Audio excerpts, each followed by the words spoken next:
لسه نصت هو المتهم طلب حضور المحامي الاصيل بتاعه. تمام. والمحكمه واخد بالك فهمني استجابت لطلبه، والقضيه هتتاجل ان شاء الله واخد بالك فهمني لحضور المتهم بتاعه المحامي بتاعه الاستاذ علاء. السلام عليكم ورحمة الله وبركاته. مرحبا بكم في قناتي تكنيكال اند فاني تشانل. النهاردة حبيت اتكلم معاكم على واقعة اكيد الكل سمع عنها، واقعة بجد مؤلمة جدا جدا جدا لأي حد ممكن يسمعها أو يتفرج على الفيديو ده. هيحس قد إيه فعلا الناس بقيت أخلاقها بقيت زيرو فعلا. قضية النهاردة اللي المفروض كانت تعتبر أول جلسات الحكم فيها، لأن الجريمة دي كانت يعني حصلت في شهر رمضان المبارك اللي فات. النهاردة كانت أولى الجلسات اللي الحكم فيها. القصة لأي حد ما يعرفهاش، هي اتعرفت باسم قاتل الطبيب قاتل زوجته وأسرته. طبعا يعني كان في دكتور طبعا في طنطا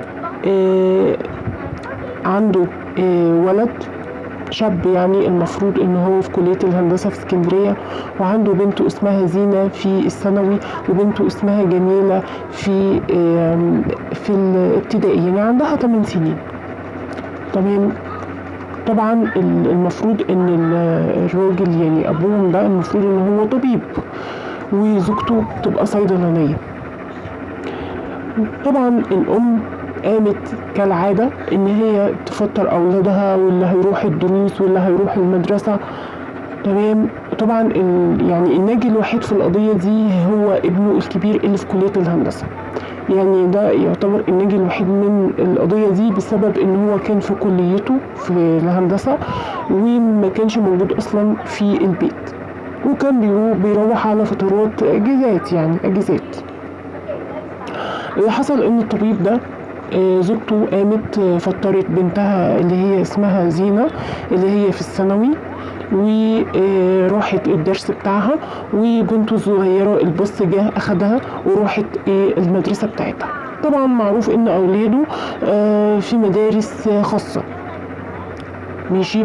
هو راح اخد الزوجة وراح خنقها، وبعد كده راح منيمها في الصالة، وبعد كده استنى بنته اللي هي زينة اللي في الثانوي لما جت. هو طبعا اللي نزل اخدها. طبعا كل الكلام اللي بقوله ده هو اللي قايله في القضية، هو اللي قايله في النيابة، وبرضو على لسان المحامي اللي اترفع ضده. يعني نزل اخد بنته زينة لما جت من الدرس وطلعها فوق. قال لها انا عايزك في موضوع، واخدها في الاوضه طبعا عشان هي ما تشوفش والدتها اللي هي مرميه في الصاله، وراح واخدها وراح برضو خانقها ورماها جنب والدتها في الصاله.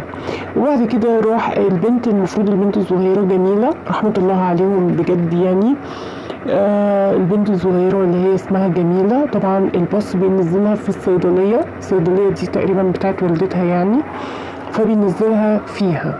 نزل اخدها من الصيدليه وطلعها فوق، وقبل ما يدخل البيت قال لها تعالي انا وانتي نلعب مع بعض لعبه استغمايه. وراح حاطط على وشها على عينيها اللزق بيه، وبعد كده راح مغمي عينيها طبعا باللزق ده، وقال لها تعالي يلا نجري ورا بعض. وفعلا قعدوا يلعبوا مع بعض وراح خانقها. يعني طبعا هو قال انا حطيت على عينيها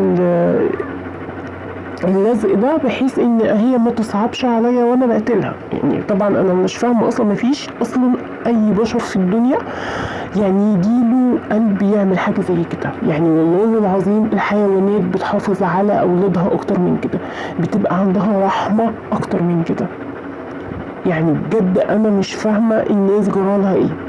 وكل اللي عمله ده بيتكلم ويقول اصل انا كان عليا قروض، واصل زوجتي برضو واخده قروض، واصل انا الظروف بقت زي الزفت وانا مش قادر.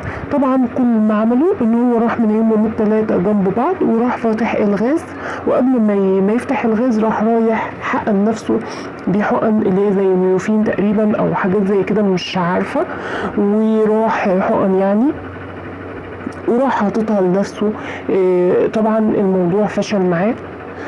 اخد مبيد حشري، برضو الموضوع فشل معاه. وده طبعا حكمة من ربنا، يعني دي حكمة من ربنا علشان يبين ويوضح ان ده يعني ان ده يتعاقب. ربنا عايزه يتعاقب في الدنيا، لان فعلا مفيش جريمة على وجه الكرة الارضية كاملة. ده عايز اللي هو يعمل الحاجة دي ويروح ينام جنبهم، عشان لما اي حد يفتح الباب عليهم يقول لا ده مغمى عليهم من الغاز، فبالتالي هو ملوش اي حاجة. ولما يروح يودوه المستشفى يلاقي ان كان مغمى عليه، ويقوم ايه ده، ايه اللي حصل يا جماعة؟ مراتي مالها واولادي مالهم؟ ايه اللي جرالهم وايه اللي حصل لهم؟ انا زعلان، انا مخنوق عشانهم. وطبعا الموضوع يعدي كده وخلاص، وكأن مفيش اصلا اي حاجة حصلت. بس للأسف الحمد لله يعني إن ربنا كبير، وطبعا إن هو متوفاش. متوفاش ليه بقى؟ دي حكمة من عند ربنا علشان هو فعلا ياخد عقابه، لأن الشخص اللي من النوعية دي بجد يستاهل القتل مليون مرة، ما يستاهلش إن حد يدافع عنه، لأن بجد معروف. والكلام ده ناس كتيرة جدا بتقوله، وحاجات يعني قلت حاجات زي كده كتير. الرزق بتاع ربنا، مفيش رزق ببني ادم، مفيش رزق بايدك انت، مفيش. الرزق بايد ربنا.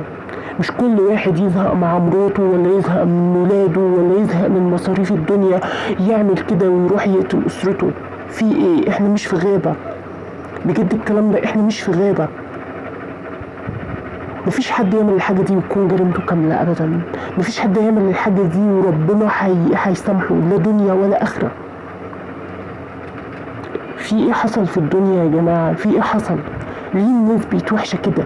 ليه بجد الناس بقت زفت بالشكل ده؟ ليه؟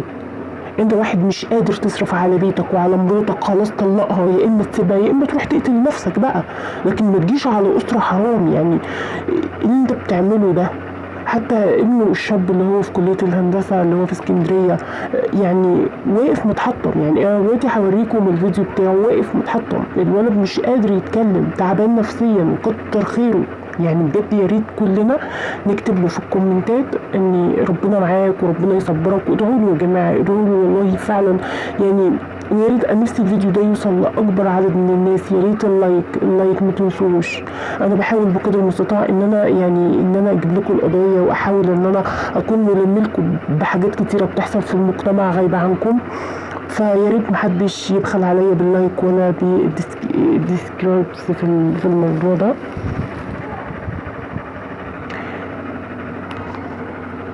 واتمنى ان الكل يتعلم من المواضيع دي، والكل يعني يحمد ربنا على اللي هو فيه. يا ريت كلكم تحمدوا ربنا على اللي انتوا فيه. الشيطان هو اللي بيودينا الطرق دي، الشيطان هو اللي بيلعب في دماغنا، الشيطان هو اللي بجد. بس ارجع اقول الشيطان مش بيده حاجه. يعني في الاول وفي الاخر الشيطان مهما يكون بيقول لك اعمل واعمل واعمل، ففي الاول وفي الاخر انت واحد عندك عقل. ربنا مديك عقل عشان تميز الصح من الغلط، مش عشان تقول انا مشيت ورا الشيطان. لا، الشيطان مفيش حد بيمشي وراه. الشيطان مجرد بيديك فكره مشيت وراه فيها كان بها، ما مشيتش وراه فيها خلاص. لكن انت كإنسان اصلا انت تفكيرك وحش، عشان كده لما اديلك الفكرة دي بدأت تتبع الافكار السيئة وتمشي وراها. لكن الانسان الكويس اللي عنده اخلاق وعنده دين وعارف ربنا وعارف الرزق بيجي منين وبيروح ازاي، وانت المفروض تسعى لرزقك، ما يعملش كده ابدا ابدا. مفيش حد في الدنيا عارف ربنا وعنده اخلاق يعمل الحاجة اللي الدكتور ده عملها. يعني انا مش فاهمه ازاي اسمه دكتور بصراحه. انا مش فاهمه ازاي دي مهنته ازاي. ربنا يهدينا ويهديكم، ويا رب يعني ربنا يهدي القلوب على بعضها. واتمنى منكم ان الكل يسمع الفيديو ويحاول ان هو يعني بجد يبقى عارف ان لو في حاجة وحشة في دماغه او اي نظام او اي طاقة سلبية في دماغه، بجد يعني يطلعها من دماغه خالص خالص خالص، ويفتكر ربنا، ويفتكر ان كل حاجة في الدنيا رزق. كل حاجة في الدنيا رزق. الاولاد رزق، والفلوس رزق، والحب رزق، كل حاجة في الدنيا رزق. فما تستعجلش على رزقك، لعل وعسى يكون بكرة افضل من النهاردة. اسيبكم في رعاية الله وامنه، والسلام عليكم ورحمة الله وبركاته. مصطفى اقر بالجريمه واقر ان هو كان بيخطط لها، وارتكب الواقع واخد بالك فاهمني. الاول تعدى على زوجته بالخانه وقتلها، ثم بعد كده واخد بالك بساعه واتنين نزل جاب الطفله الثانيه اللي هي زينه واخد بالك فاهمني من المدرسه بتاعتها، وخدها في مكان برضه وارتكب الواقع خنقها. والثالثه جميله الطفله الصغيره اللي تبلغ من العمر حوالي 8 سنوات ما اخذتوش برحمه، وقال لها ان انا اخش والعب معاكي، وبالفعل دخل في غرفه وحط شريط لاصق على عينيها، وكان بالقبض بايده الاثنين بخنقها. وبعد كده سحب الثلاثه وحطهم في الصاله، وبعد كده فتح انبوبه الغاز عشان يطفي المشروعيه على جريمته، وبحيث ان هم توفوا نتيجه تسريب غاز. كله عادي خالص، ما كانش فيه اي حاجه، زي اي مره برجع، زي اي اجازه، زي اي يوم عادي. كانت والدتك بتشتكي من والدك ان في مشاكل، بابا دايما في خلاف معاه، بيعاملنا معامله كويسه. كنت تتوقع ان انت والدك يعمل كده في والدتك؟ اكيد لا. والدك في قفص الاتهام، ووالدتك واشقائك بنات بين ايد ربنا، ايه؟ زي ما قلت، الحق الشرعي مش حاجه تانية.